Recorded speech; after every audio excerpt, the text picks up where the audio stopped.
Hello, Radhe Radhe दोस्तों, कैसे हैं? ठीक ही हैं, ठीक होंगे, स्वस्थ होंगे, मस्त होंगे। देखिए, प्रेमानंद महाराज जी का वीडियो है और क्या कहना चाहते हैं मकर संक्रांति के बारे में। देखिए, आइए देखिए, चलिए चलते हैं, देखते हैं। पसंद आए तो लाइक सब्सक्राइब कर लीजिएगा और पूरा देखिएगा। राधे राधे। नमः शिवाय। श्री महालक्ष्मी नमः। नमो भगवते वासुदेवाय। जय मां सरस्वती। जय श्री कृष्ण। आप सभी को राधे राधे। माघ मास कृष्ण पक्ष षटतिला एकादशी और मकर संक्रांति की ढेरों शुभकामनाएं। जैसा कि आप सभी जानते हैं कि मकर संक्रांति का पर्व कुछ ही दिनों में आने वाला है। मकर संक्रांति के दिन विशेष रूप से खिचड़ी का ही दान किया जाता है और खिचड़ी जो है ये कच्चे चावल और कच्चे मूंग की दाल से बनाई जाती है और इसी खिचड़ी का दान किया जाता है। लेकिन इसी दिन साल की पहली षटतिला एकादशी भी पड़ रही है, इसीलिए मन में ये प्रश्न भी आ रहा है कि इस साल खिचड़ी का दान करें या ना करें, जिससे कि हमें पूर्ण फल प्राप्त हो। मकर संक्रांति का सीधा संबंध सूर्य से है।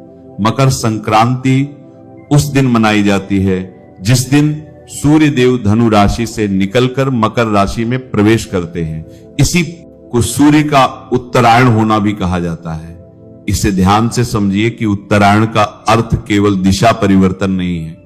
इसका अर्थ है कि सूर्य की किरणें अब धीरे धीरे पृथ्वी पर सीधी पड़ने लगती हैं, ठंड कम होने लगती है, दिन बड़े होने लगते हैं और जीवन में सकारात्मक ऊर्जा का संचार होने लगता है। यही कारण है कि हमारे शास्त्रों में उत्तरायण को देवताओं का दिन कहा गया है। इस वर्ष सूर्य देव 14 जनवरी 2026 बुधवार के दिन ही मकर राशि में प्रवेश कर रहे हैं। यह प्रवेश दोपहर के समय लगभग 3 बजे के आसपास हो रहा है। शास्त्रों के अनुसार चाहे सूर्य का प्रवेश सुबह हो, दोपहर हो या शाम को, जिस कैलेंडर तिथि में सूर्य का मकर में प्रवेश होता है उसी दिन मकर संक्रांति मनाई जाती है। इसी कारण इस वर्ष मकर संक्रांति पूरे भारत में 14 जनवरी 2026 को ही मनाई जाएगी। इसीलिए 15 जनवरी को मकर संक्रांति मानना शास्त्रीय रूप से उचित नहीं है। तो अब यहां तक तो बात बिल्कुल स्पष्ट हो गई कि मकर संक्रांति 14 जनवरी बुधवार को ही है। लेकिन यहीं से शुरू होती है इस वर्ष की सबसे बड़ी उलझन, क्योंकि इसी 14 जनवरी को पौष मास की षटतिला एकादशी भी पड़ रही है। और जैसे ही एकादशी का नाम आता है तो प्रत्येक श्रद्धालु के मन में तुरंत ये नियम याद आता है कि एकादशी के दिन अन्न, विशेष रूप से चावल, वर्जित होता है। अब मकर संक्रांति और खिचड़ी का नाम एक दूसरे के बिना अधूरा है, क्योंकि सदियों से परंपरा चली आ रही है कि इस दिन कच्चे चावल और मूंग की दाल मिलाकर खिचड़ी का दान किया जाता है। कहीं कहीं खिचड़ी पकाकर दान की जाती है और घर में भी प्रसाद रूप में ग्रहण की जाती है। लेकिन जब एक ही दिन एकादशी भी हो और मकर संक्रांति भी, तब आप सभी का भ्रमित होना स्वाभाविक है। इसीलिए मन में प्रश्न उठता है कि अगर खिचड़ी में चावल है और एकादशी में चावल वर्जित है, तो फिर इस बार दान कैसे किया जाए? क्या मकर संक्रांति का दान अधूरा रह जाएगा? क्या खिचड़ी का दान ना करने से पुण्य कम हो जाएगा? तो यही सारे प्रश्न आज लाखों मन में चल रहे हैं। इसीलिए ये जानकारी मैं आपके लिए लेकर आया हूं, ताकि भ्रम को दूर करना और धर्म का सही मार्ग दिखाना है। तो एकादशी का नियम बहुत स्पष्ट है कि इस दिन चावल को खाना, पकाना और दान करना सख्त मना होता है।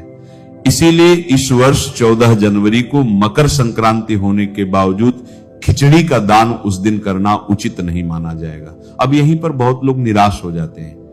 उन्हें लगता है कि अगर खिचड़ी का दान नहीं हुआ तो मकर संक्रांति अधूरी रह गई। लेकिन यह सोच अधूरी है, क्योंकि मकर संक्रांति केवल खिचड़ी का पर्व नहीं है।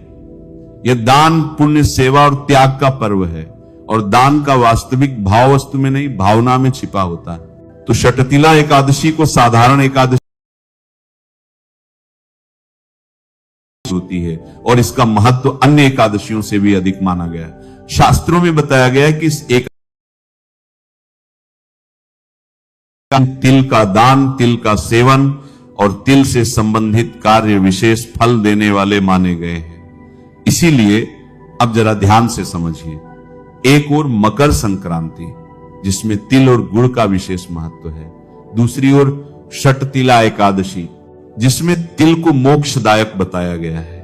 और जब दो ऐसे पर्व एक साथ आते हैं जिनका केंद्र बिंदु तिल हो, तो ये कोई संयोग नहीं बल्कि एक दिव्य संकेत होता है। संकेत बताता है कि इस वर्ष मकर संक्रांति पर तिलदान का महत्व कई गुना बढ़ गया है। अब बहुत से लोग ये भी पूछते हैं कि खिचड़ी